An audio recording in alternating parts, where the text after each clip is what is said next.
Have you ever been told if they wanted to, they would have? It's one of the most repeated lines in modern dating advice. What if that line isn't always true? What if the person who left your text unanswered, or canceled last minute, or seemed hot and cold, wasn't playing games at all? What if they were battling ADHD, depression, or grief? Real struggles that don't fit neatly into dating trends? Today, we're going deeper. Not just ghosting, but how misread signals can sabotage connections. We'll look at the science, the philosophy, and how to tell the difference between someone who doesn't care and someone who simply can't carry more than they already are. And I want you to think as we go. Have you ever misread someone's silence as rejection when it was really overwhelm? Drop your story in the comments, because your experience may help someone else see more clearly. ADHD and depression don't walk into a date wearing name tags. What you see is inconsistency. They light up your phone one week, then go dark the next. They tell you you're important, but flake when it comes to showing up. They seem excited in conversation, then forget to reply for days. Trendy advice calls this games, but neuroscience paints a different picture. Depression slows cognitive processing, numbs motivation, and makes even sending a text feel heavy. ADHD scrambles focus, distorts time, and sends emotions surging one moment and crashing the next. From the outside, it looks like disrespect, but from the inside, it feels like survival. Here's a paradox. The more you show your affection, the more they retreat. Why? Because love, expressed too heavily, feels like demand. Imagine someone telling you, "You're the best thing that's ever happened to me." If your brain is healthy, that feels flattering. But if you're depressed, you hear, "I can't even manage my own life.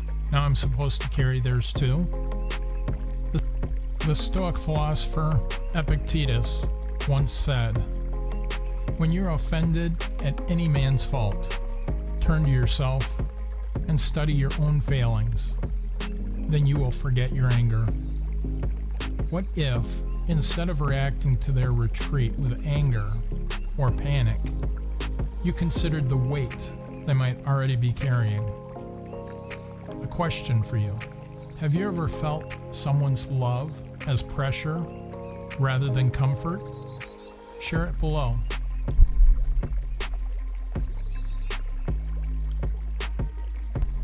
Most of us respond to inconsistency by doubling down. We send longer texts, make bigger efforts, or endless reassurance. But the truth? Overgiving doesn't create security. It creates imbalance. They take comfort, then retreat again, and you're stuck, waiting for scraps of connection, convinced the next message will change everything. Marcus Aurelius wrote, "You have power over your mind, not outside events. Realize this, and you will find strength. You can't control the readiness. You can only control your balance between compassion and self-respect." Here's where research points us. Keep it light. Humor and novelty spark interest in ADHD brains and lift low moods in depression. Number 2, make it small. Suggest a 15-minute coffee, not a 3-hour dinner. Smaller steps feel possible. Celebrate progress.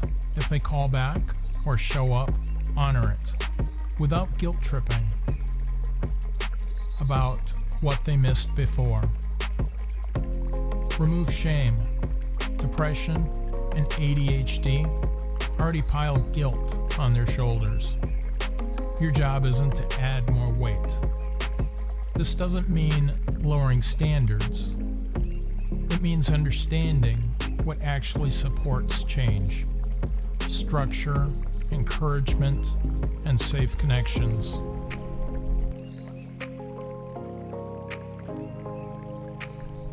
Compassion has a limit. When you excuse too much, you cross into enabling. And enabling isn't love. It's self-neglect.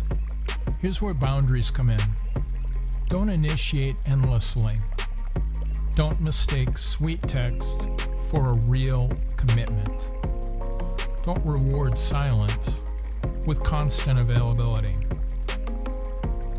Seneca once wrote, "If a man knows not to which port he sails, no wind is favorable." If you don't know what you need, you'll drift endlessly in their storm. When to step back gracefully. So how do you know it's time? When their struggle becomes your struggle every day. When the connection never leaves the screen. When waiting feels heavier than living. Stepping back doesn't mean cruelty. It means responding warmly, but briefly. No longer chasing, no longer waiting. If they step forward, the door is open. If they don't, their absence is the answer.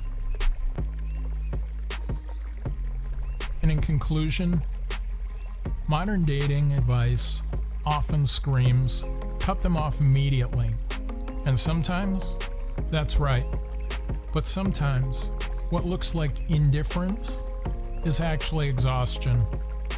What looks like flakiness is ADHD. What looks like silence is depression. Real wisdom is balance. Compassion without martyrdom. Patience without passivity. Love without losing yourself. You can't heal their battles, but you can choose to love wisely and protect your own peace. So let me leave you with this. Have you ever found yourself loving someone who wasn't ready? How did you handle it? Comment below. Let's open this conversation up. And if the resonated with you, like, subscribe, and share it with someone who's been caught in the same confusing cycle.